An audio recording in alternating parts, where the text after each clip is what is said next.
देखिए हो गया। अब सब कोई के ध्यान कहाँ रख जाए बोर्ड पर। ठीक बा। ये हमनी के पहिलका क्लास है, पहिलका चैप्टर शुरू करता नहीं सन, जौना के नाम कथी है? चैप्टर के नाम है वास्तविक संख्या, यानी कि इंग्लिश में एकरा का कहल जाला रियल नंबर। ठीक बा। वास्तविक संख्या यानी कि रियल नंबर हमनी शुरू करते हैं सन, जौन की पहिलका चैप्टर हवे क्लास 10th के। एमे से पूछेला मिनिमम कम से कम बोर्ड एग्जाम में 10 नंबर के क्वेश्चन पूछेला। 10 से ज्यादा हो सकता है, 11 हो सकता है, 12 हो सकता है, लेकिन मिनिमम कम से कम 10 नंबर के ही चैप्टर से क्वेश्चन आवेला, हर हाल में आवेला। अभी हम मोबाइल वाले कही। हाँ, तो अब देखिए ये हमारा लेक्चर पहला होने वाला है। हम लोग सबसे पहले संख्या से शुरू करेंगे, ध्यान दीजिएगा। सबसे पहले हम लोग प्राकृत संख्या यानी कि जीरो, जो जहां से संख्या शुरू होती है वहीं से हम लोग सीखेंगे, क्योंकि हमारे चैप्टर का नाम क्या है? प्राकृत संख्या, सॉरी, वास्तविक संख्या। यानी कि सबसे पहले हम लोग संख्या के बारे में समझेंगे, उसके बाद लास्ट लास्ट होते होते हम लोग वास्तविक संख्या तक पहुंच जाएंगे। ठीक है। वास्तविक संख्या तक हम लोग पहुंचेंगे। तो यहाँ पे देखिए, सबसे पहले हम जानते हैं क्या चीज, प्राकृत संख्या किसको कहते हैं? इंग्लिश में इसको बोलते हैं नेचुरल नंबर्स। ठीक है। अब देखिए, प्राकृत संख्या हमारी जितनी भी गिनती की संख्या होती है, गिनती की सभी संख्या प्राकृत संख्या कहलाती है। देखिएगा, हम ध्यान से बोलिए, देखिएगा क्या हम बोले हैं। गिनती की सभी संख्या क्या कहलाती है? प्राकृत संख्या। गिनती की संख्या में आखिर हम गिनते कितना से हैं? एक से गिनते हैं, दो करते हैं, तीन करते हैं, चार करते हैं, ऐसे हम लोग गिनते हैं। यानी कि एक से हम लोग गिनना शुरू करते हैं। यानी कि हमारी जो गिनती की संख्या यानी कि प्राकृत संख्या, वो कितना से शुरू होती है? एक से शुरू होती है। अब उसी तरह से देखिए, इसके एग्जाम्पल की बात करेंगे, यानी कि उदाहरण के एग्जाम्पल की बात करेंगे, तो यानी कि हमारे पास संख्या को गनते हैं 1 2 3 4 5 6 ऐसे करके। तो हमारे पास पहला संख्या क्या होगा? 1 होगा, 2 होगा, 3 होगा, 4 होगा, 5 होगा, 6 होगा, dot dot dot dot. Infinitive, infinitive का मतलब क्या हुआ? आप जो भी संख्या ले लीजिए, जो भी आप काउंट कर सकते हैं, वो हमारी क्या है?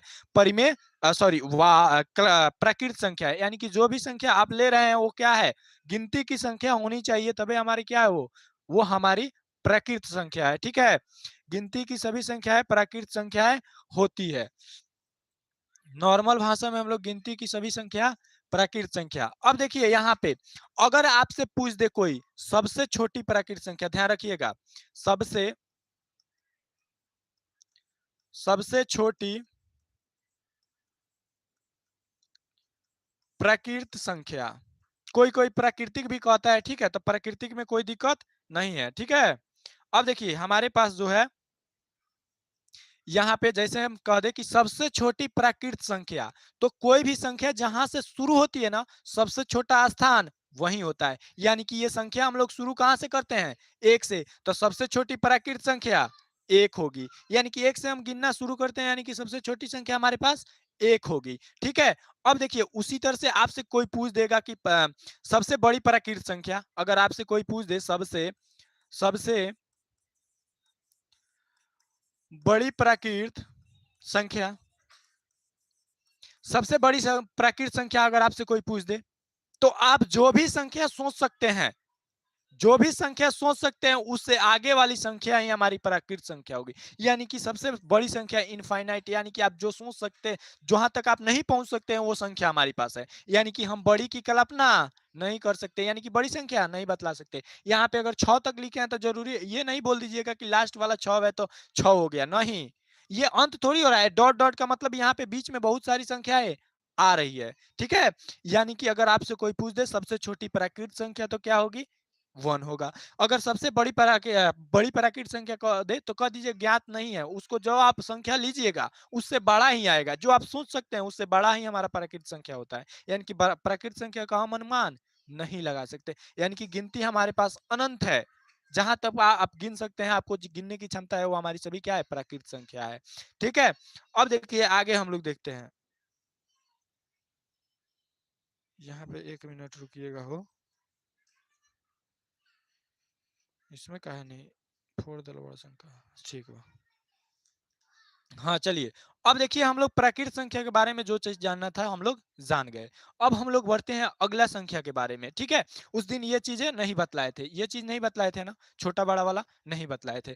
अब चलिए, जैसे जैसे दिमाग में आता है वैसे वैसे क्वेश्चन उठता है, वैसे वैसे उसका सॉल्यूशन भी मिलता है। अब देखिए दूसरा आपके पास है पूर्ण संख्या।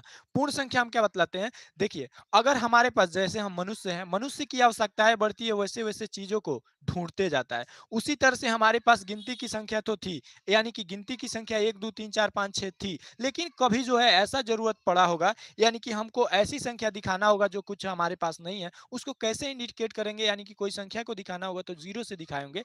जब हम जीरो से दिखाए तो उस समय हमने जीरो को ऐड किया, जैसे जीरो को ऐड किया तो एक नया संख्या बना, क्योंकि एक से तो अनंत तक हमारे पास प्रकृति थी। जैसे हमने उसमें ऐड किया जीरो को, तो हमने उसको कह दिया पूर्ण संख्या। क्या कह दिया, पूर्ण संख्या। तो हम कैसे लिखेंगे, परिभाषा खुद से बनाना है शून्य के साथ। ये शून्य लिखिए या जीरो लिखिए, यहाँ पे जो है शून्य, शून्य, शून्य के साथ, क्या चीज, शून्य के साथ गिनती की, गिनती की सभी संख्या पूर्ण संख्या कहलाती है। गिनती की सभी संख्या, सॉरी, शून्य के साथ गिनती की सभी संख्या हमारी पास क्या कहलाती है जी, वो हमारी पूर्ण संख्या कहलाती है। ठीक है, हमने सिंपल सा और साधारण सा भाषा में ये आपको समझाने का कोशिश किया कि अगर आपसे कोई पूछ दे कि हम पूर्ण संख्या किसको कहते हैं, तो गिनती के साथ या कह लीजिए प्राकृत संख्या के समूह में शून्य मिला देने से हमारा पूर्ण संख्या का निर्माण हो जाता है। क्योंकि गिनती की संख्या को हम क्या कहते हैं, प्राकृत संख्या कहते हैं। प्राकृत संख्या कहते हैं, गिनती की सभी संख्या प्राकृत होती है, तो हम कह देंगे, अगर पूर्ण कोई पूछ देगा तो कहेगा कि प्राकृत में आप क्या कीजिए, जीरो को ऐड कर दीजिए, पूर्ण बन जाएगा। ठीक है, अब इसमें आपसे दो गो क्वेश्चन पूछ सकता है आदमी। अगर इसका एग्जाम्पल की, सबसे पहले उदाहरण की बात करते हैं। उदाहरण, ठीक है, अगर आपसे कोई कह दे उदाहरण, एग्जाम्पल, जैसे में, तीनों का मतलब एक होता है। ठीक है, अब देखिए यहाँ पे आपको, यहाँ जीरो होगा पहला, तो यहाँ पे एक होगा, दो होगा, तीन होगा, चार होगा, पांच होगा, ये भी डॉट डॉट डॉट, कितना तक, इन्फिनिटिव तक। ये भी आप जितना गन सकते हैं उतना गिनती जाएगा। बस इसमें हमने क्या किया, जीरो को ऐड किया, बस। अब सबसे, अगर आपसे कोई पूछ दे सबसे, सबसे छोटी पूर्ण संख्या, अगर आपसे कोई पूछ दे सबसे छोटी पूर्ण संख्या, तो क्या आप बतला सकते हैं, बतला सकते हैं कि नहीं, कितना होगा, जीरो होगा। क्योंकि यहाँ पे अभी बतलाए हैं कि कोई संख्या जहां से शुरू होती है वहीं सबसे छोटी होती है। तो हमारे पास जहां से शुरू होती है मतलब जीरो से शुरू हो रहा है, तो हमारे पास जो जीरो होगा वो क्या होगा, सबसे छोटा पूर्ण संख्या होगा। ठीक है, अगर आपसे पूछ दे सबसे, सबसे बड़ी पूर्ण संख्या, अब आपसे पूछ दे कोई सबसे बड़ी पूर्ण संख्या, तो क्या होगा, आप जितना सोच सकते हैं उससे ज्यादा ही होगा, यानी कि इन्फिनिटिव। हमको उसको उसका ज्ञान नहीं है, यानी कि इन्फिनिटिव हमारे पास जो है क्या है, वो सबसे बड़ी संख्या होगी, पूर्ण संख्या। ठीक है, यानी कि हमने आपको सबसे छोटी जो पूछ देगा, अगर कोई आपसे पूछ दिया कि सबसे छोटी पूर्ण संख्या क्या होती है, तो जीरो होता है। और सबसे बड़ी, तो उसका जो है अनुमान नहीं है, आप जितना सोचिएगा उससे ज्यादा ही होगा। यानी कि सबसे बड़ा संख्या अगर आप अपने दिमाग से बतला रहे हैं कि इतना हो सकता है, उससे ज्यादा ही होगा वो बड़ी संख्या। ठीक है, ये हमारे पास दो गो संख्या को हमने बतला दिया। अगर आपसे एक क्वेश्चन अगर कोई कर दे, ध्यान दीजिएगा यहाँ पे, अगर एक क्वेश्चन आपसे कोई कर दे, ध्यान दीजिएगा यहाँ पे, कि क्या सभी पूर्ण संख्या, देखिएगा हम क्या कह रहे हैं, सभी पूर्ण संख्या, पूर्ण संख्या प्राकृत होती है। पहला क्वेश्चन, क्या सभी जो है सभी पूर्ण संख्या प्राकृत होती है, पहला क्वेश्चन। देखिएगा दूसरा, हमने कहा दूसरा क्वेश्चन में आपको बोला कि सभी, सभी प्राकृत संख्या, पूर्ण संख्या, पूर्ण संख्या होती है। हमने कहा होती है। तो अब बतलाइए इसमें जो है हमने कौन सा सही कहा है, कौन सा गलत कहा है। हमने कौन सा सही और कौन सा गलत बोला है। यानी कि हमने बोला कि सभी पूर्ण संख्या प्राकृत होती है, या दूसरा बोला सभी प्राकृत संख्या पूर्ण संख्या होती है। कौन सही है? नीचे वाला सही है या ऊपर नंबर? 2 नंबर सही है। क्यों? क्योंकि देखिए हमारे पास प्राकृत संख्या, पूरा प्राकृत संख्या ही इसमें आ जाता है, किसमें? पूर्ण संख्या में। बस इसमें एक्स्ट्रा एगो जीरो रहता है, तो जीरो तो हमारे पास प्राकृत में नहीं आता है। यानी कि सभी पूर्ण संख्या सॉरी पूर्ण संख्या प्राकृत में नहीं आ सकती। क्यों? क्योंकि उसमें जीरो एक एक्स्ट्रा होता है जो कि प्राकृत में नहीं होता है। तो ये नीचे वाला सही और ऊपर वाला गलत है। इतना तो समझ में आ रहा है। अब देखिए, अब आगे बढ़ते हैं नेक्स्ट संख्या के बारे में। नेक्स्ट संख्या हमारे पास पूर्णांक दिया है। अभी तक हम लोग क्या क्या समझ गए हैं? हमारे पास कोई एक दो नंबर दे दे तो जान गए हैं कि उसको प्राकृत संख्या कहते हैं। अगर उसमें कोई जीरो मिला करके दे दे तो ये पहचान सकते हैं कि वो हमारा संख्या क्या है, वो हमारा संख्या पूर्ण संख्या है। लेकिन अब माइनस जब भी हमारे पास, जैसे मान लीजिए कि कहीं पे दिखता है क्या, तापमान माइनस में होता है, चाहे टेम्परेचर कहीं पे देखिएगा तो 2 डिग्री सेल्सियस, चाहे सुने होइएगा 3 डिग्री सेल्सियस, चाहे 10 डिग्री सेल्सियस, ऐसे माइनस में होता है। ठीक है, नॉर्मल तो तापमान यहाँ पे देखिएगा तो 30, 32, 28 ऐसे रहता है प्लस में। लेकिन पहाड़ी इलाका में क्या होता है, निगेटिव में। यह तो कोई ना कोई संख्या, यानी कि जैसे हमारे पास, जैसे हम नया संख्या को खोजे, यानी कि जैसे हम माइनस वाली संख्या को खोजे, तो हमें एक नया नंबर का नाम देना पड़ा जिसको हम लोग पूर्ण संख्या कहे, सॉरी पूर्णांक कहे। अब सुनिएगा इसमें क्या होता है। हमने कहा धनात्मक, धनात्मक, धनात्मक कहा मतलब ये क्या है, ये हमारा प्राकृत संख्या है, प्लस वाला संख्या है। उसके बाद हमने कहा शून्य, शून्य ये सॉरी यहाँ पे देखिए धनात्मक कहा मतलब प्लस वाला संख्या, प्लस वाला संख्या मतलब 1 2 3 4 5 गिनती आप जितना तक गिन सकते हैं उसके आगे प्लस छिपा हुआ होता है, वो धनात्मक संख्याएं होती है। अब देखिए शून्य का मतलब जीरो, और ऋणात्मक, ऋणात्मक यानी कि माइनस वाला। जैसे यहाँ पे प्लस का 4 हो सकता है, 5 हो सकता है, 2 हो सकता है, इस सभी के आगे प्लस होता है। उसी तरह से यहाँ पे माइनस में 3 हो सकता है, माइनस के 2 हो सकता है, माइनस का 1 हो सकता है, यानी कि इसके आगे माइनस होगा। ठीक है, यानी कि हमने कहा धनात्मक शून्य और ऋणात्मक संख्या को, संख्या संख्या को क्या कहते हैं जी? पूर्णांक कहते हैं।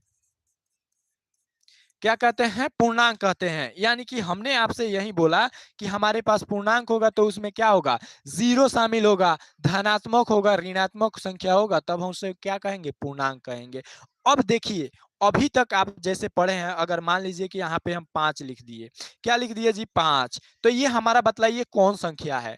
ये हमारा जो 5 लिखे हैं कौन सा संख्या है? ये हमारे पास 3 गो संख्या है। पहला, अभी आप सीखे हैं क्या, पूर्णांक, पूर्णांक सीखे हैं ना, क्योंकि धनात्मक वाला कह रहा है। उसके पहले क्या सीखे हैं, प्राकृत सीखबे किए हैं। ये पूर्ण में भी आता है, पूर्ण में, यानी कि ये संख्या तीनों में आता है। यानी कि ये पूर्ण भी है, प्राकृत भी है और पूर्णांक भी है। ठीक है, तीनों है हमारी संख्या। इसके एग्जाम्पल के तौर पे बात कीजिएगा तो देखिएगा, इसके एग्जाम्पल के तौर पे इसको हटा देते हैं। यहाँ पे माइनस वाला मतलब प्लस वाला, और यहाँ पे चलिए उतना समझ में। अब इसके एग्जाम्पल, उदाहरण की बात करते हैं, उदाहरण लिखते हैं। उसके उदाहरण में क्या लिख सकते हैं, इसमें माइनस का इन्फिनिटिव होगा, यानी कि माइनस में अनंत तक, जितना आप देख सकते हैं, गन सकते हैं, जितना जान सकते हैं। डॉट डॉट डॉट मतलब बीच में बाकी संख्या है, माइनस का 2, माइनस का 1, 0, 1, 2, 3, 4, यहाँ पे डॉट डॉट इन्फिनिटिव तक। यानी कि ये प्लस में भी अनंत तक जाता है और माइनस में भी अनंत तक जाता है। यानी कि आप जो भी संख्या, बस वो बट्टा में नहीं होना चाहिए, वो हमारा संख्या क्या होता है, वो हमारा पूर्णांक होता है। जैसे मान लीजिए कोई आपके सामने लिख दिया 5, ये हमारा पूर्णांक है, पूर्णांक है, प्राकृत है, पूर्ण है, तीनों है। लेकिन अगर कोई लिख दिया माइनस का 5, तो ये क्या है, माइनस का 5 अगर कोई लिख दिया, इसका मतलब क्या है, ये कौन सी संख्या, ये तो ऋणात्मक संख्या है। लेकिन क्या होगा, प्राकृत हो गया कि पूर्ण होगा कि पूर्णांक होगा? नहीं, सिर्फ पूर्णांक होगा, क्योंकि इसके आगे माइनस का 5, हमें इस पे पूरा पे ध्यान देना है, माइनस का 5 लिखा है। अब बतलाइए यहाँ पे हम कहीं पे माइनस में संख्या इसमें लिखे हैं, इस यहाँ पे जो है यहाँ पे हम कहीं में, यहाँ पे प्राकृत में कहीं पे माइनस में लिखे हैं, यहाँ पे पूर्ण में कहीं पे माइनस में लिखे हैं, यानी कि हमारे पास जो भी माइनस में कहीं पे संख्या आ गया वो क्या है, अभी तक जब तक पढ़े हैं वो हमारा पूर्णांक है। अब देखिए आगे बढ़ते हैं अगला। हाँ हाँ, अभी जैसे देखिए, जैसे-जैसे हम संख्या पढ़ते जा रहे हैं, ये संख्या माइनस का 5 देखिएगा, आप एक नया चीज़ देखिएगा क्या चीज़, जैसे हम स्टार्टिंग में पढ़ रहे थे, यहाँ पे हम लोग पढ़े, तो प्राकृत पढ़े, तो इसमें जो है 1 से अनंत तक जा रहा था। जब पूर्ण आया तो उसमें एगो क्या हुआ, 0 ऐड हुआ, ठीक है? यानी कि ऐड कर होने के क्रम में सिर्फ इसमें पूर्ण में क्या हुआ, 0 ऐड हुआ। तो यानी कि पीछे वाला में 0 नहीं था, इसमें नया चीज़ एक 0 है। जैसे हम लोग आगे बढ़ेंगे पूर्णांक में आएंगे तो इसमें क्या था जी, इसमें प्लस वाला और जीरो तो है लेकिन माइनस वाला नहीं था। यानी कि पीछे अगर कोई कह दे कि सभी पूर्णांक पूर्ण होते हैं तो नहीं, क्योंकि माइनस वाला तो पीछे नहीं था।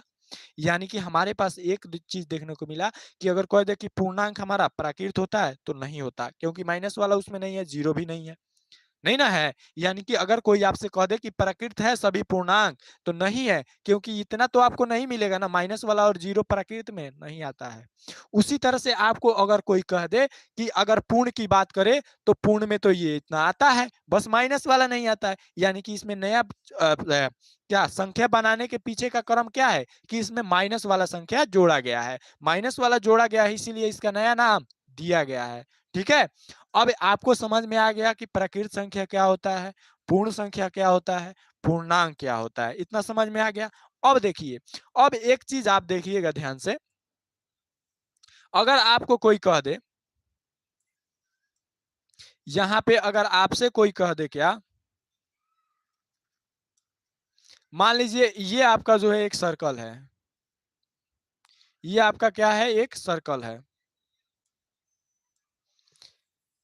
अगर ये मान लीजिए एक आपका ये खेत के तरह है, यानी कि ये खेत के तरह है।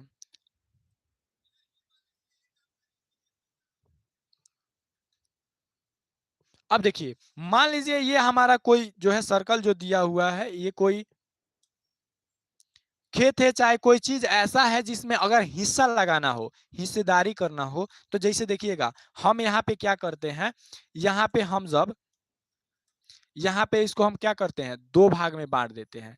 इसे हम लोग क्या करते हैं जी, दो भाग में जैसे बांट देते हैं, देखिएगा ध्यान से, इसे हम क्या करते हैं, बस दो भाग में बांट देते हैं।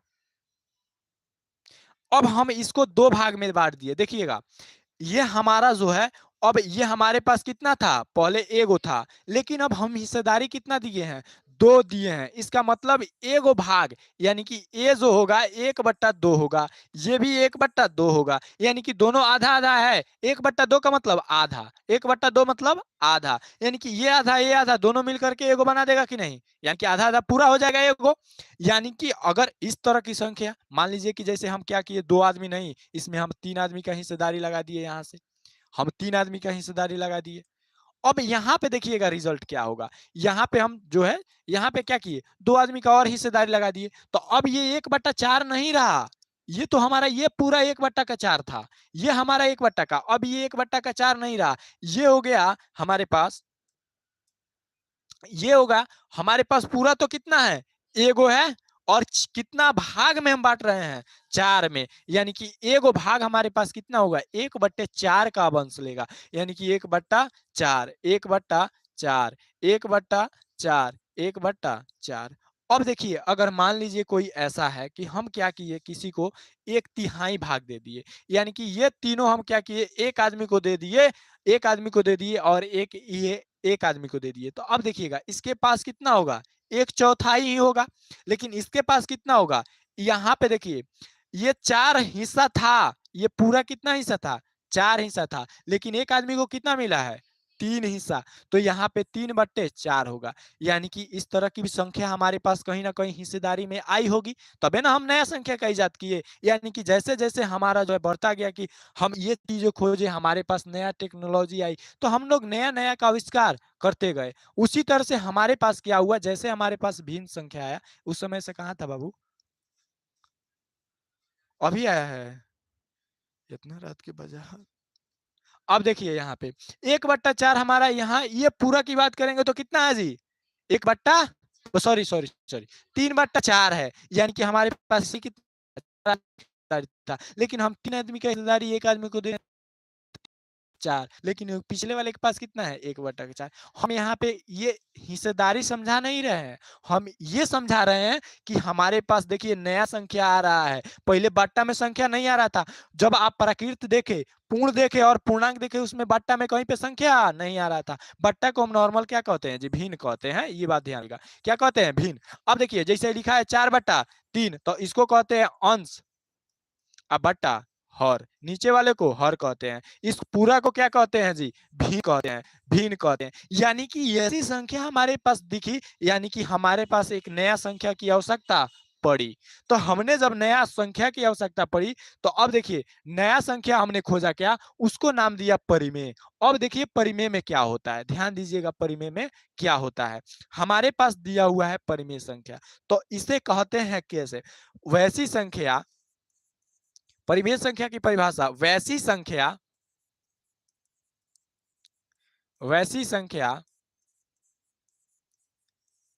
जिसे p बाई क्यू, यानी कि p बाई क्यू कहने का मतलब हमारे पास भिन्न है, बस इसको डिनोट किए हैं, कुछ हमारे पास कंडीशन है इसके लिए, इसलिए डिनोट किए हैं ताकि हम उस कंडीशन को दिखा सके। ठीक है, अब देखिए यहाँ पे वैसी संख्या जिसे p बाई क्यू के p बाई क्यू के रूप में लिखा जा सके तथा पी व क्यू, पी व का मतलब पी और, ठीक है, पी और क्यू क्या चीज हो जी, पूर्णांक हो और Q is equal to not zero, Q is equal to not zero, इतना हमारे पास होना चाहिए, किसको बनाने के लिए, कोई भी परिमेय संख्या को लिखने के लिए। यानी कि समझिएगा यहाँ पे ध्यान से क्या कर रहा है, जैसे ये भिन्न लिखा हुआ है ना, भिन्न हम लिखे हुए थे ना, कितना लिखे हुए थे जी, कितना, 3/4 ही मान लीजिए, 3/4 ही लिखे हुए थे, ये हमारा क्या था जी, भिन्न था। अगर इसको देखा जाए पी बाई क्यू के रूप में, यानी कि ऊपर वाला जो दिखा रहा है वो क्या था, पी था, नीचे वाला क्यू था, क्यों था, यानी कि ये तो भिन्न के रूप में है, लेकिन ये पूर्णांक भी है ना, 3 को अगर बाहर निकालिएगा तो 3 हमारे पूर्णांक होता है, उसी तरह से 4 निकालिएगा बाहर तो 4 भी हमारा पूर्णांक होता है। यानी कि ये तो फुलफिल कर रहा है कि पी बाई क्यू के रूप में है, 3/4 है, दोनों पूर्णांक है, यानी कि ये परिमेय है। लेकिन एक चीज और देखना है कि Q is equal to not zero, यानी कि क्यू जीरो के बराबर नहीं होना चाहिए। इस जगह पे जैसे हम 4 लिखे हैं, 4, इस 4 को अगर हटा देते हैं, अगर इस 4 को हम क्या करते हैं जी, हटा करके यहाँ पे 0 लिख सकते हैं, लिखेंगे तो ये परिमेय संख्या नहीं बनेगा। यानी कि 3/0 आपको ये देख रहा है कि ये पूर्णांक है, नीचे वाला भी पूर्णांक है, p बाई क्यू के रूप में भी है, लेकिन ये परिमेय नहीं है, क्योंकि इस कंडीशन को फुलफिल नहीं कर रहा है, Q is equal to not zero, यानी कि क्यू के जगह पर 0 नहीं आ सकता, क्योंकि इसका कोई निश्चित वैल्यू है ही नहीं। यानी कि निश्चित वैल्यू का मतलब इसका कोई मान नहीं निकल रहा है। जैसे हम लोग प्राकृत संख्या कह रहे थे, तो आप जितना ले लीजिए वो सब प्राकृत संख्या, लेकिन बड़ा प्राकृत संख्या का अनुमान नहीं लगा सकते। उसी तरह से इसके जो है मतलब इसका मान क्या आएगा, आप इसको अनुमान नहीं लगा सकते, इसीलिए कहता है कि Q is equal to not zero. अब इसके एग्जाम्पल में देखिए, एग्जाम्पल में देखिएगा आपके सामने बहुत सारा क्वेश्चन आएगा, जैसे देखिए उदाहरण के तौर पे, उदाहरण देखिएगा, जैसे हम लिख दिए 1, अब कहिएगा ये p बाई क्यू के रूप में कहाँ है, सबसे पहले इसको हटा देते हैं, हम लिखते हैं 5/4, आपको कंफ्यूज नहीं करते हैं, ये तो होगा ना, क्योंकि नीचे भी 0 नहीं है और दोनों पूर्णांक है। उसी तरह से अगर लिख दें -3/4, ये भी है, इतना समझ में आ रहा है, क्योंकि ऊपर पूर्णांक है नीचे पूर्णांक है, माइनस वाला भी पूर्णांक होता है ना, यानी कि यहाँ तक तो आपको कंफ्यूजन नहीं है कि यहाँ पे लिखे हैं। लेकिन आप एक चीज को समझिए, यहाँ पे अगर 3 लिखा हुआ है, इसका मतलब नीचे 1 है, नीचे 1 है, ये आपको हमेशा याद रखना है। यानी कि यहाँ पे 4 लिखा हुआ है, इसके नीचे 1 है, तो अगर यहाँ पे हम लिख रहे हैं 4, इसका मतलब ये p बाई क्यू के रूप में है कि नहीं, p बटा क्यू के, यानी कि उसके नीचे हमारे पास हम लिखे नहीं है, लेकिन उसके नीचे 1 है, यानी कि ये परिमेय संख्या है। उसी तरह से अगर कोई कह दे कि यहाँ पे देखिए रूट अंडर का 4, तो देखिए जब आप परिमेय संख्या सॉरी अपरिमेय संख्या पढ़िएगा ना, तो अपरिमेय संख्या सभी हमारा रूटे में आता है, क्योंकि उसका निश्चित मान नहीं होता है। लेकिन यहाँ पे देखिएगा, अगर आप रूट में देख करके आंसर कभी गलती से मार दीजिएगा कि रूट में दिखने वाला सभी अपरिमेय संख्या होता है, तो वहां पे गलत हो जाएगा।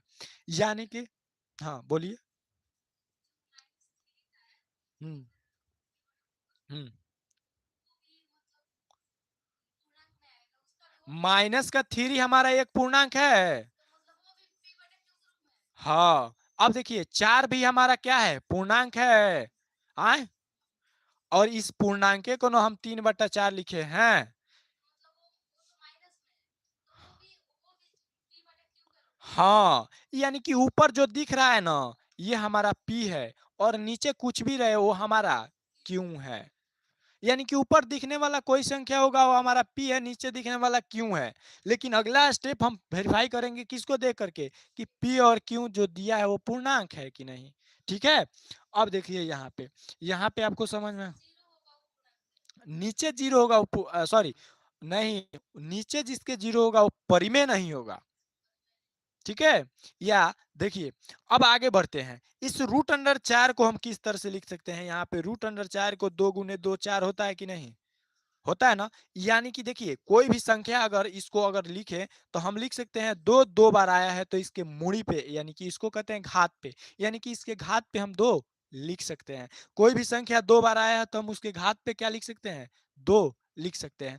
अब देखिए यहाँ पे स्क्वायर रूट को काट देता है, क्योंकि रूट का मान देखिएगा कितना होता है, रूट का मान 1/2 होता है, 1/2 होता है। तो स्क्वायर जब गुना किया जाता है ना, तो यहाँ पे गुना, 2 से 2 कट जाता है, तो हमारे पास सिंपल जो संख्या रहता है यहाँ से यहाँ आ जाता है। यानी कि कहने का मतलब यहाँ समझिए, यानी कि ये दो इस रूट को, यानी कि ये इसको काट देगा, ये वास्तव में काटता नहीं है, हट जाएगा। ठीक है, तो यहाँ पे हमारा दो आ जाएगा, और ये दो हमारा क्या है, पूर्णांक है। और हर एक पूर्णांक क्या होता है जी, परिमेय संख्या होता है। यानी कि अगर हम यहाँ पे रूट अंडर का 4 लिखे तो आप रूट में देख करके ये नहीं बोलिएगा कि ये अपरिमेय है। ठीक है, तो यहाँ पे हमारे पास रूट अंडर का 4 हो गया, रूट अंडर का 16 हो गया। यानी कि यहाँ से हम 4 चौका 16 होता है ना, तो यहाँ से 4 बाहर निकाल सकते हैं। ठीक है, अब देखिए आगे देखते हैं, यानी कि परिमेय और अपरिमेय को समझ गए। अब देखिए एक चीज आता है आपको दशमलव में, जैसे आपको दे देगा 0.33333 डॉट डॉट डॉट, ये भी हमारा परिमेय होता है। अपरिमेय में निश्चित वैल्यू नहीं आता है, लेकिन इसमें भी निश्चित वैल्यू नहीं आया, लेकिन इसके पैटर्न के बारे में पता चल गया है, इसीलिए हम इसको क्या कहते हैं, परिमेय कहते हैं। इसके पैटर्न के बारे में चल गया है, यानी कि पता चल गया है कि बार बार तीने तीने आएगा। इसका मतलब डॉट डॉट का मतलब ये बार बार संख्या आ रहा है। इसको शॉर्ट तरीका में हम लोग क्या लिखते हैं, 0.3, 0.3, ऊपर बस ऐसा एगो पाई पार देते हैं जिसको बार कहते हैं। यानी कि बार, इसका मतलब हुआ ना, जब भी आपको जितना संख्या पे दिख जाए ना, इसका मतलब है उतना संख्या बार बार आ रहा है। अगर देखिए 0.35 ऊपर बार दिख जाए ना, इसका मतलब हुआ 0 दशमलव के बाद 5, 3 5, 3 5, 3 5 बार बार आ रहा है, इसका मतलब ये हुआ। ठीक है, तो ये भी हमारे परिमेय संख्या में कंसीडर होता है। ठीक है, इतना समझ में आ गया, यानी कि ये भी परिमेय संख्या है। दशमलव में किसी को देख करके ये नहीं बोलना है कि वो हमारा अपरिमेय संख्या है। क्यों, देखिए ये जो 0.3 होता है ना, ये 1/3 का मान होता है, वास्तव में 1/3 का मान होता है। ठीक है, अब आगे बढ़ते हैं, अगला संख्या देखते हैं, अपरिमेय संख्या। अभी तक ये नहीं ना बतलाए थे।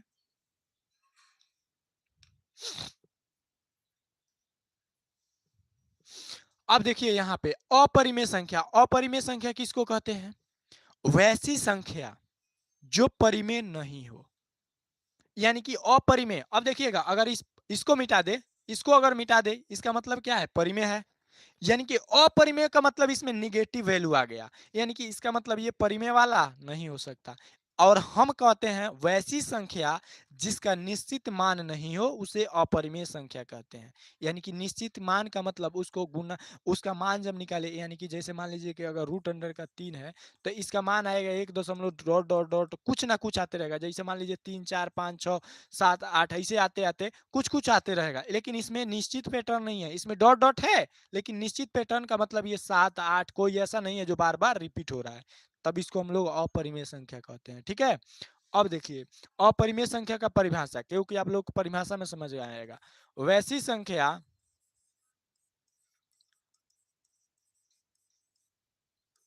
जिसका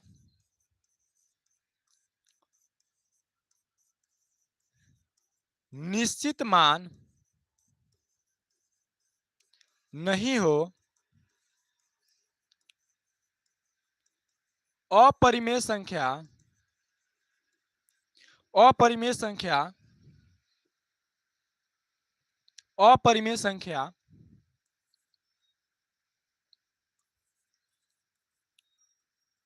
कहलाता है। ठीक है, अब देखिए, या आप ये चीज भी कह सकते हैं, या मतलब, या आप ये बोलिए, या हम जो नीचे वाला लिख रहे हैं वो बोलिए, दोनों का मतलब एक होता है। या कह दीजिए वैसी संख्या, संख्या जो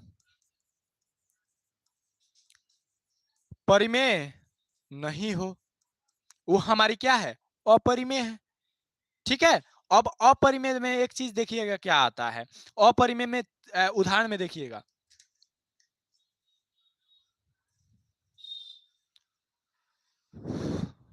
अपरिमेय में उदाहरण में देखिए यहाँ पे,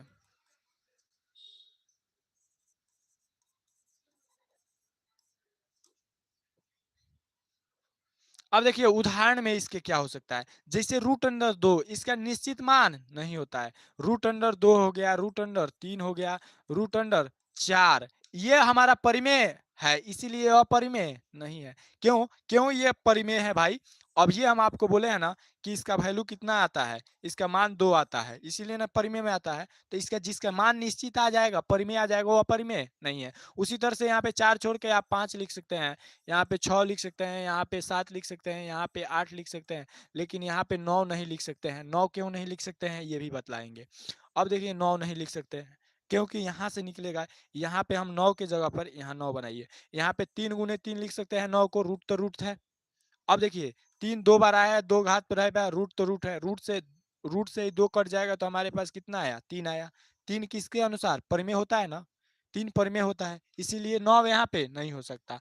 अब इसके एग्जाम्पल में देखिएगा क्या आता है, अपरिमेय में एग्जाम्पल में देखिएगा क्या आता है। अगर दशमलव में दे देगा तो आपको देगा 0.379426 डॉट डॉट। देखिए अपरिमेय संख्या को पहचानने का यही तरीका है कि यहाँ पे जब डॉट डॉट दिखे, डॉट डॉट दिखे और कोई संख्या बार बार नहीं, यहाँ पे कोई संख्या बार बार आ रहा है, जब संख्या बार बार नहीं आ रहा हो तब हम उसको क्या कह देंगे, अपरिमेय कह देंगे। लेकिन देखिएगा यहाँ पे 0.3333 डॉट डॉट लिखे थे, इसमें भी डॉट डॉट था, लेकिन इसमें एक संख्या बार बार आ रही थी, इसीलिए परिमेय है, और ये अपरिमेय है। यानी कि दशमलव में भी अपरिमेय संख्या हो सकती है। ठीक है, यानी कि हम अभी तक समझ गए परिमेय, अपरिमेय, पूर्णांक, प्राकृत, ये सभी संख्या हम लोग समझ गए।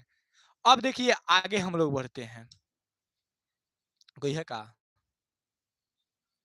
अब देखिए आगे बढ़ते हैं वास्तविक संख्या। अब हमारे पास हमारे चैप्टर का नाम आ गया।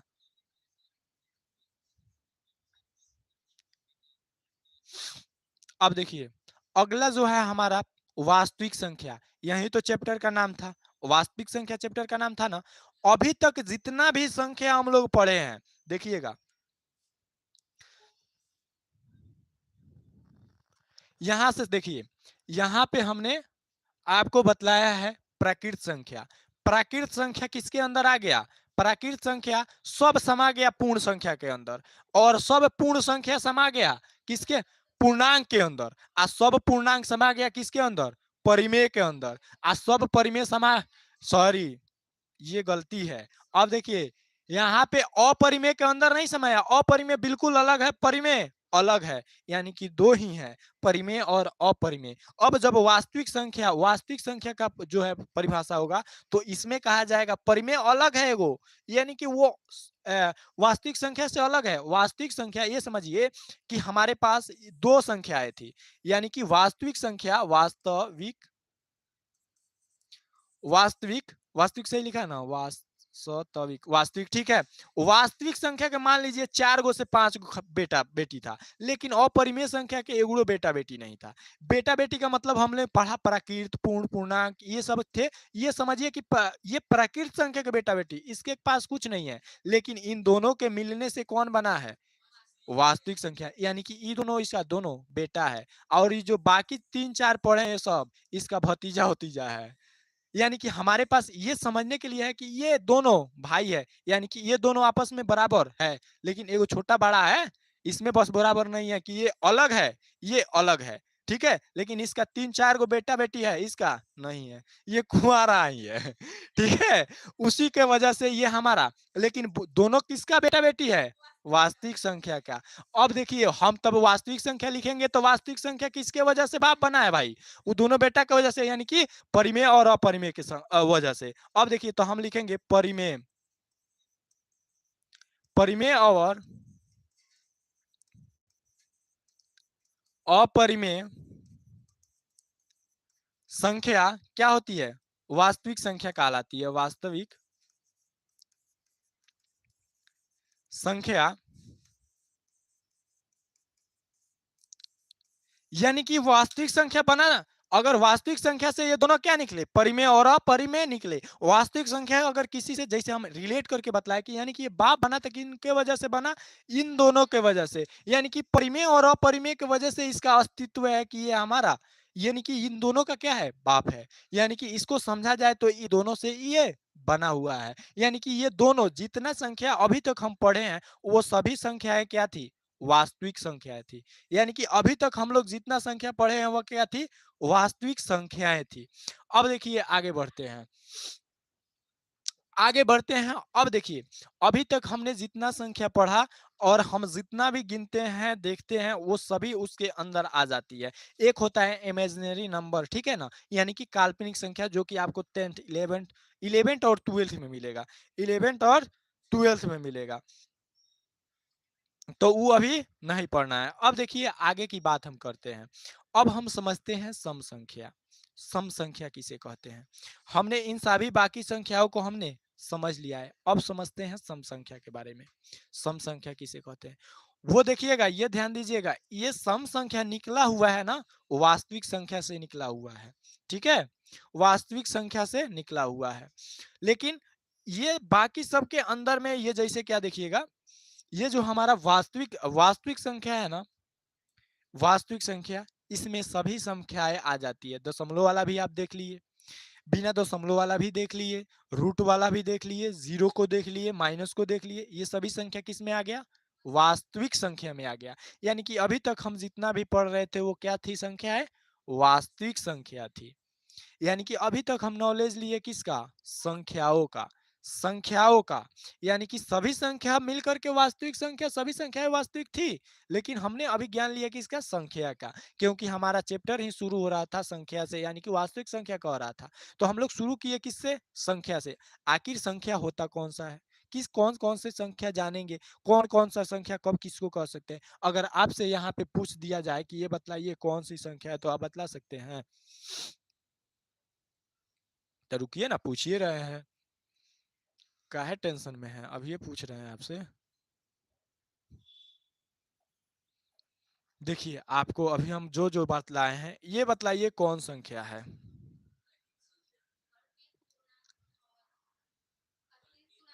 क्या है, प्राकृत है, ये पूर्ण है, ये पूर्णांक है, ये हमारा जो है परिमेय है, ये हमारा वास्तविक है, रूट में रहेगा तब ना अपरिमेय है जी, रूट में रहेगा तब ना अपरिमेय है, यानी कि इतना संख्या है। अब देखिए अगर इस तरह से समझा जाए कि इससे बड़ा क्या होता है, ये पूर्ण होता है, पूर्ण से बड़ा पूर्णांक, अब पूर्णांक से बड़ा परिमेय से बड़ा वास्तविक, बस हमको यही चीज समझाना था, यानी कि ये सब इसके अंदर में है, ये सब इसके अंदर में, ये सब इसके अंदर में, इसके बाद ये, और बस वो जो है अपरिमेय ना,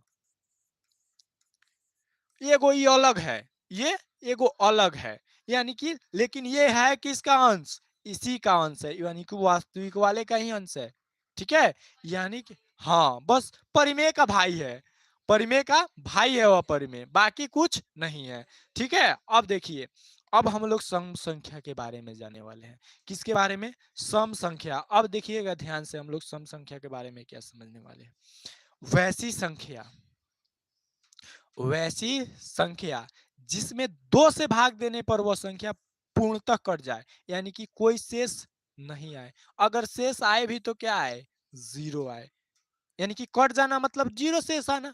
अब देखिए वो क्या संख्या हो सकती है, वो संख्या हर एक, अभी बोल रहे हैं, पहले परिभाषा में लिख देते हैं। वैसी संख्या, देखिए यहाँ पे, वैसी संख्या,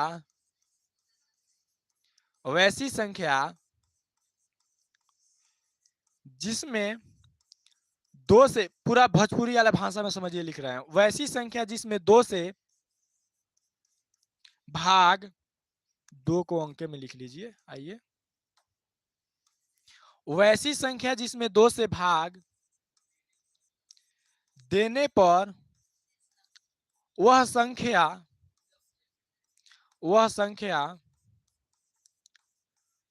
पूरी पूरी उस संख्या में लिख लीजिए, वह संख्या में, वह संख्या पूरी पूरी, चलिए कट जाए, कट जाए, उसे सम संख्या कहते हैं। अब देखिए यहाँ पे एक चीज ध्यान देने वाली है, एक चीज क्या ध्यान देने वाली है, देखिएगा,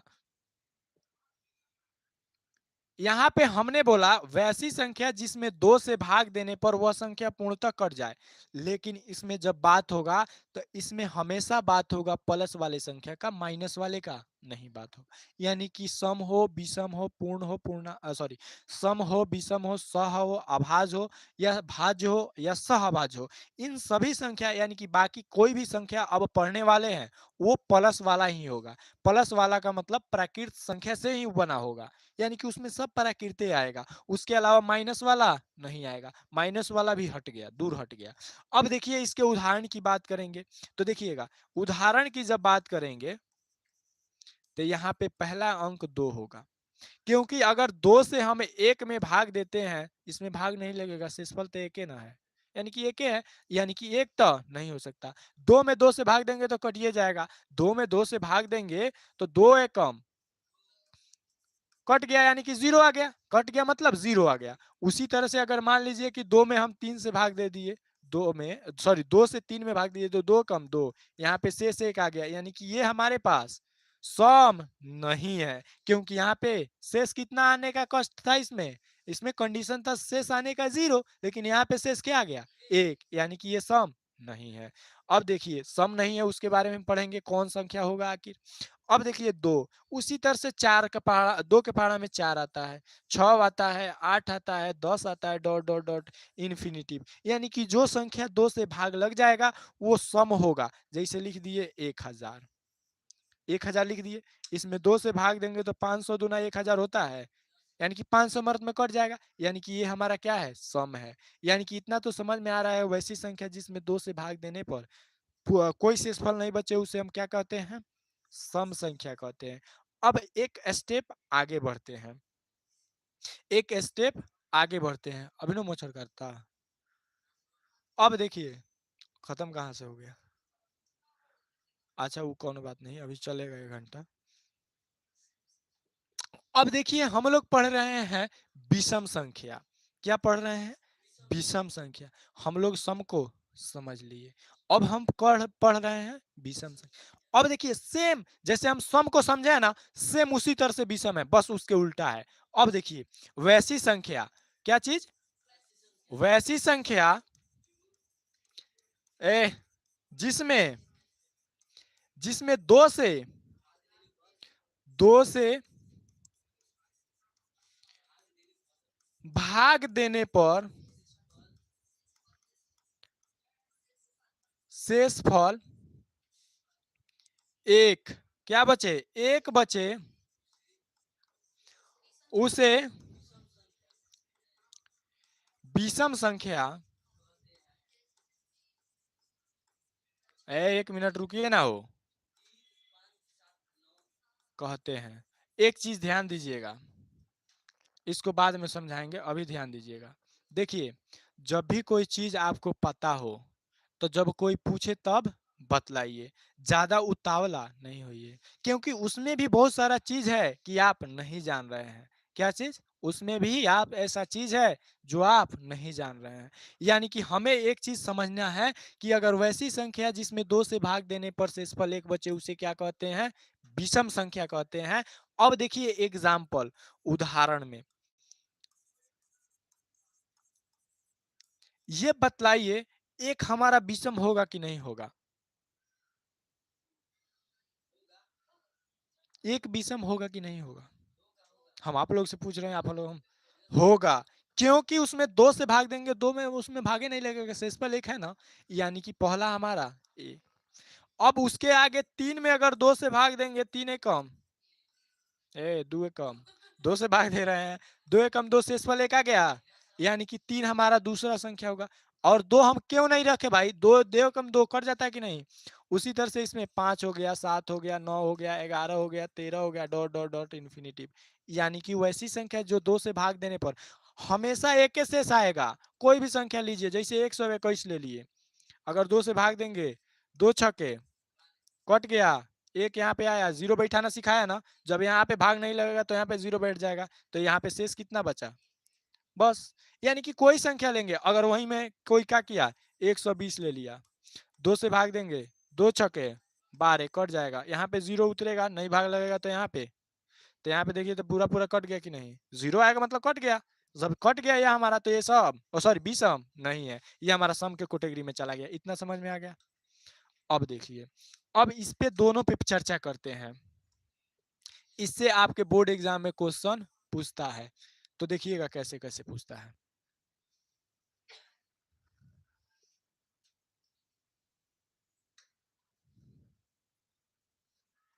अगर आपसे कोई पूछ दे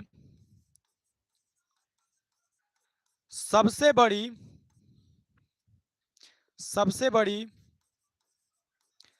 सम संख्या, सबसे छोटी सम संख्या, अब बतलाइए आप लोग। अब देखिए सबसे छोटी अभी सिखाए हैं कि नहीं, जहां से जो संख्या शुरू हो रहा है वही सबसे छोटा स्थान है, यानी कि सबसे छोटा तो 2 हो गया, लेकिन सबसे बड़ा इसका अनुमान नहीं लगा सकते। यानी कि आप लोगों को इतना तो समझ में आ रहा है कि हम जो बोल रहे हैं वो समझ में आ रहा है, यानी कि इसका अनुमान नहीं है, ये इन्फिनिटिव हो सकता है सबसे बड़ा। उसी तरह से हम दूसरे में आए, यहाँ पे आए, इसमें अगर सबसे बड़ा पूछ दे, सबसे सबसे छोटी छोटी विषम संख्या, और दूसरा पूछ दे सबसे बड़ी विषम संख्या। अब बतलाइए सबसे छोटी विषम संख्या 1, यानी कि शुरू 1 से हो रहा है, और सबसे बड़ी इन्फिनिटिव, यानी कि जितना आप सोच नहीं सकते हैं उतना आ सकता है। ठीक है। अब देखिए यहाँ पे एक चीज आपको एक्स्ट्रा में समझना है, ये यहाँ से तो क्वेश्चन नॉर्मल कभी कभी जो है पूछ देता है, लेकिन यहाँ से क्वेश्चन अधिकतम देखा गया पूछने के लिए। अब देखिए ये जो है, यहाँ पे ध्यान दीजिए, वो तेरी आज रे।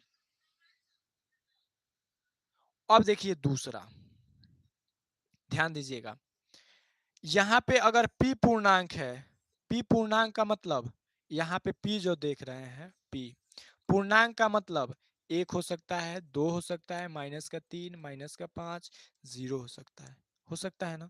यहाँ पे 0 को कंसीडर नहीं कीजिए, यहाँ पे 1, 2, -3, 0, 5 ये हो सकता है पूर्णांक हमारा। अगर हम इसको पूर्णांक कह रहे हैं, यानी कि p के जगह पर आप पूर्णांक का कोई अंक रख सकते हैं, लेकिन देखिएगा सम आता है ना, सम संख्या जब आता है तो उसमें 2 से गुना हुआ रहता है, यहाँ पे कोई भी पूर्णांक हो सकता है। जैसे समझिएगा, 2 में अगर 1 से गुना किए 2 हो गया, 2 में अगर 2 से गुना किए 4 हो गया, अगर हम 2 में कौन बात कर रहा है जी, 2 में हम 3 से गुना किए 6 हो गया। एक चीज आप देखिएगा, हम यहाँ पे सम संख्या ले रहे हैं, 2 हमारा क्या है, सम संख्या। ठीक है, क्या बोल रही है। अब देखिए यहाँ पे ये हमारा क्या है जी, सम संख्या है, और ये सभी संख्या जो दिख रहा है 1, 2, 3, 4, ये क्या है, प्राकृत है। और प्राकृत किसके अंदर आता है, पूर्णांक के अंदर। अब यानी कि ये आपको कह दे कि कोई पूर्णांक है और ये हमारा सम संख्या है, रिजल्ट क्या दे रहा है? सम संख्या दे रहा है। पूर्णांक भी है, कोई दिक्कत नहीं है, इधर पूर्णांक है, लेकिन इसको वास्तव में हम क्या समझाना चाह रहे हैं? सम संख्या। यानी कि जब हम यहाँ पे व्यापक रूप क्या लिखे? व्यापक रूप सम संख्या का व्यापक रूप हो जाएगा, यहाँ पे लिखेगा सम गुने प्राकृत, रिजल्ट देता है सम। ये हम लिखवाए हैं इसलिए क्योंकि आपसे इसमें से क्वेश्चन पूछता है, इससे आपसे क्वेश्चन पूछता है, इसीलिए इसको क्या किए हैं जी, लिखवाए हैं। ठीक है, इससे आपसे क्वेश्चन पूछता है। उसी तरह से विषम के लिए क्या होगा देखिएगा, विषम के लिए एक चीज देखिएगा, हम इसको यहाँ पे इसको बतला करके बाकी सौ आवाज वगैरह बाद में बतलाएंगे। अब देखिए यहाँ पे क्या होगा, अगर मान लीजिए हम दो या कह लीजिए दो में एक से गुना कर रहे थे तो दो आ रहा था, लेकिन इसमें एक जोड़ देंगे तो तीन आ जाएगा कि नहीं? तो ये क्या है, ये हमारा सम है कि विषम है? भाई विषम है। उसी तरह से दो में दो से गुना कर दिए तो चार आया, प्लस में यहाँ पे तीन जोड़ दिए तो कितना हो गया? सात हो गया, विषम हो गया। यहाँ पे देखिए विषम जोड़ रहे हैं तब रिजल्ट विषम दे रहा है, लेकिन यहाँ पे सम में से गुना करते हैं कोई भी संख्या में तो रिजल्ट सम आता है। यानी कि सम संख्या में गुना करने पर किसी संख्या से सम आता है, लेकिन उसमें विषम जोड़ते हैं तो क्या बन जाता है? वो विषम बन जाता है। तो हमारे पास व्यापक इसका रूप हो गया, व्यापक रूप किसका जी? विषम संख्या का व्यापक रूप ये हो जाएगा। आपको यहाँ पे कोई ना कोई सम देगा, गुना करेगा प्राकृत में, और इसमें जुड़ रहा होगा क्या? रिजल्ट माने परिणाम क्या देगा?